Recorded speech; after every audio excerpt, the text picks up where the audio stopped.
Alright guys, this is my first ever video here on YouTube. My name is Hicktown Garage.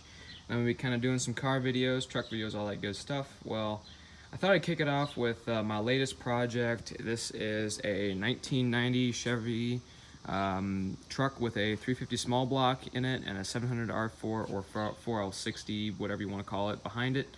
It's got the throttle valve cable, you know, all that good stuff, so it's all mechanical valve body. But yeah, I'll kind of go over a couple things with it, but for right now, for this video, I'm going to kind of show you what I did the other day. Before high school starts, I want to get this done. This is what I've been wanting to do for the longest time.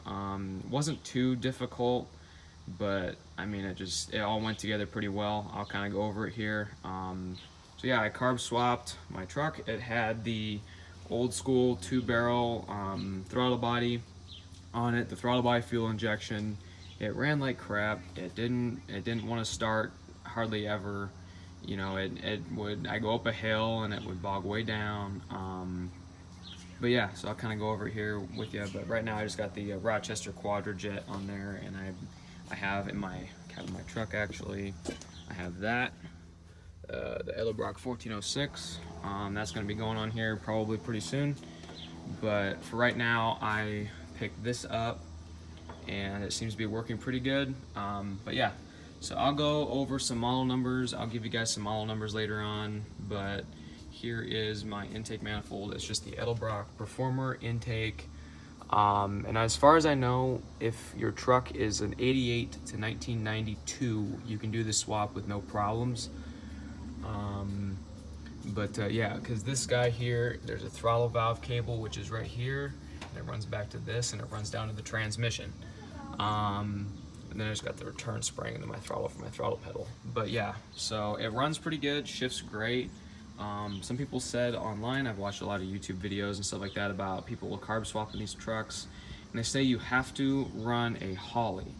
Well, I mean, you don't have to if you have the throttle valve cable, but if you don't, if it's like a 4L60E or a 4L80E, then you have to, because it relies on a deal that goes like over the choke housing on the Holly that's a throttle position sensor. But this one doesn't need one because it is it's mechanical. It runs off that TV cable. But yeah, so I'll kind of go over it with you a little bit here. The first thing I did was I went and I picked up, I can't remember the model number right offhand, but I'll give it to you guys here in a minute. This is just an Edelbrock Performer dual plane intake. It has the spread bore for this one. Also has a square bore, so you can fit a 1406 on there with no adapter plates or anything like that. Then yeah, so I went through and I rebuilt this Quadrajet, put it on there. And it seems to be working pretty good, like I said. But yeah, so I ran my fuel line here up to this thing. These are really nice. I mean, I know it's already got the filter in here, but it's nice to have like a filter, like a strainer deal like this. But yeah, so I ran it back there to my fuel splitter, or my regulator, and it's got the return line, it's got the fuel pump side line, I got it regulated down. But yeah, so I got a HEI distributor. I can't think of the brand name right now. But yeah, it's an MSD cap, it's an MSD distributor, but it's got a different coil on top of it. But yeah, and then I kind of there's a wiring schematic online you can look at for the fuel pump relay, which is behind this black, plastic cover. And you have to run a wire, and I ran this red wire right here. There's a green wire with like a red stripe, I think, that runs up there. But yeah, so that runs up to the fuel pump relay, and you just cut the wire and you just splice that in. You have to cut a couple other wires, but I'd look that up before you do anything at all. And then right back here, there's a stock, I don't think you can see it, but there's like right back there, that yellow butt connector. That's actually connecting into the original wire that used to clip into the old coil to run the old distributor. But I just clipped 2 wires in there, and I ran one up to my fuel pump, that red wire right there. I ran a second one over to the battery side of my distributor, and then this orange wire right here just goes to my tachometer. But yeah, so There's my fuel splitter, or regular splitter, combo, whatever you want to call it. But yeah, so this one here, the one down below is my return line, and this one right here is a line from the pump. And yeah, so it regulates it down from like 12 psi all the way down to like 5 or 6 for the quadrojet. But yeah, so there's this quadrojet. And then the other thing I know is you can't use, because I actually got a cast iron, I got a couple intake manifolds off of old, 350s that I wanted to put on here, but I couldn't because there's these two bolts, these two intake manifold bolts in the middle that are at a different angle than like per se these ones, or this one's just a stud, but it's the same thing. They're at a different angle than that. So you cannot use an old intake manifold. I mean, you can, but you have to drill it out, and you have to like put these weird caps, or these they're like bushings you have to put in there, and those, I don't like those at all. So I just went and I picked up this from my nearest speed shop here in Nebraska. But yeah, this thing's just a kind of a project. But anyway, and then my heater hose, it used to be run back. The old one ran back to, there's a port right there you could hook it to, but I just ran it up here because it seemed like it was hotter when it was run right there, so I put it right there. So I was just like, okay. And there's my big mess of wires I gotta take care of it one of these days when I have more time. But yeah, so I'll kind of go over some stuff with you about this. If you guys have any questions, feel free to put it in the comment section below. But yeah, you probably saw this thing. Disregard this. This is just a mounting bracket I made out of I'm an electrician on the side.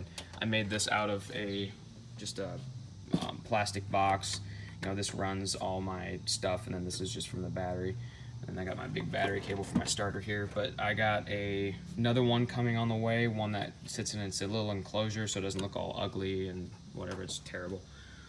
But yeah, that's all I can really say right now, but I just got that. That's my bracket right there. That is an Edelbrock bracket. It's like a universal adjustable bracket you can buy, and it seems to be working pretty good. And then you've got to make sure your throttle valve cable is adjusted correctly so it's tight. And if it's not, there's a button. Yeah, it's hiding right there, but there's a button you push in right there. There's a little metal bar you push in, and it adjusts the tightness or looseness of the cable, so it shifts your transmission better. But yeah, if you guys have any questions, feel free to, like I said, leave them in the comments.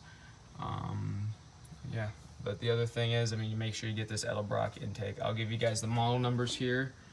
So yeah.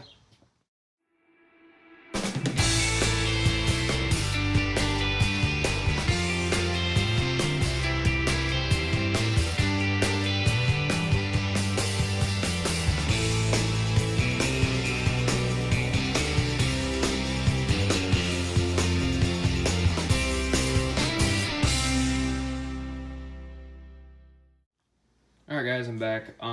So I'm going to kind of go over some part numbers here with you. This is the intake manifold that I got, and it is this one just in the picture, but you can see it's got that for the secondaries on the quadrojet. But it's also a square bore, so you can fit a normal Edelbrock 1406, 1405, whatever Edelbrock you want to fit on there, but that is the part number. It's a 2104 Performer intake manifold. It says right there, it's designed for 262 to 400 V8 small blocks, non-EGR. So make sure you don't have, that you're not in any place that needs to smog test your vehicle or emissions control or whatever. But it's from 1987 to 1995 because it, like I said, it has, you can see them in the pictures here, it kind of has those two center bolts that are at a different angle than the other ones. But yeah, move all my crap out of the way. But this is the intake manifold gasket that I used. That is the part number for the intake manifold gasket. Some other ones, like this one, is just for the gauge. That's just the 0 to 15 psi gauge. And some other stuff here. whole bunch of other part numbers. But yeah, you get the whole distributor hold down clamp. I'm trying to find that. This right here is the universal mounting bracket made by Edelbrock for the that's an 8031. It's for the throttle cable. And I just use this. This is just the transmission kickdown stud. It says TH350 transmission, but it doesn't have to be. It can be used for about anything. Like I just used it for my 700 R4. It works fine. These are the intake manifold bolts that I use. They're by Spectra. That's the part number on that, I'm pretty sure. And then this is my I just got some assortment of vacuum caps for plug-in vacuum lines, because obviously that Quadrajet has way too many vacuum lines that I'm not going to need. Some Edelbrock stickers. I mean, they always got to include those. Never forget your stickers. But yeah, so that's kind of covering some of the major parts that you're going to need. And then you got like a distributor hold down clamp. And I do not have my MSD Street Fire box anymore. Sorry, my garage is kind of a mess. Here's the intake manifold that I wanted to put on it, just one of them. It needs to be boiled, ported, and polished, and all that good stuff, because there's a bunch of crap in there. I actually got this from an old farm I used to work on. But it's got these, you can see here, these bolts here, they're at an angle, just like the rest. And these won't go on to an 88 or an 87 and newer 350 block. But as far as I know, you cannot do this to a Vortec engine because the Vortec heads are completely different. They are, this book here, just a side note, this book here, it really, and I'm not sponsored by these guys or anything. I just wanted to tell you guys the book that I used to rebuild that Quadrajet. This book really helped out a lot, by the way. But I'm going to walk you over here right now, and I'm going to show you the old intake manifold that came off of my truck. It is this one here. It is, you can see it's got the old throttle or the throttle body. It had the throttle body on it. You can see that's that heater hose I was telling you about. It goes into the back of the block. There's the hole for the distributor. This thing was just shot. It was leaking so bad. There's my EGR. That was clogged. But it has, I'm not going to mess with it now, but it's got cracks. Like it's cracked right there. There's some cracks in the back. It was leaking really bad around the base, and anything that I did to try and get this to seal up, it didn't work. And then right over here is where my water neck goes and my thermostat housing. It's cracked on the inside, and it was leaking really bad around here. You can kind of see it right there. There's that crack right there. And these screws, the guy before me who owned it stripped them out really bad, I think, or whoever did, I don't know. But someone stripped them out pretty bad, and it was not, I could not get it to seal up to save my life. But yeah, that's kind of a better picture of how the center bolts go versus these ones are at an angle. And then yeah, I just can't, everybody thinks that, you can do a swap on any type of 350 and they're the same. Well, that's kind of all my friends that say that, but kind of different. So. Alright guys, well, thank you very much for watching. This is, like I said, this is my first video, and this was kind of going over my carb swap on my 1990 Chevy pickup. So, yeah. I'll post up another video of me trying to get it started, and by the way, I mean, another thing with this is people say not to run vacuum advance. I did. It didn't seem to hurt at all. But yeah, so please like, comment, and subscribe, please. This is Hicktown Garage signing off. See you guys later.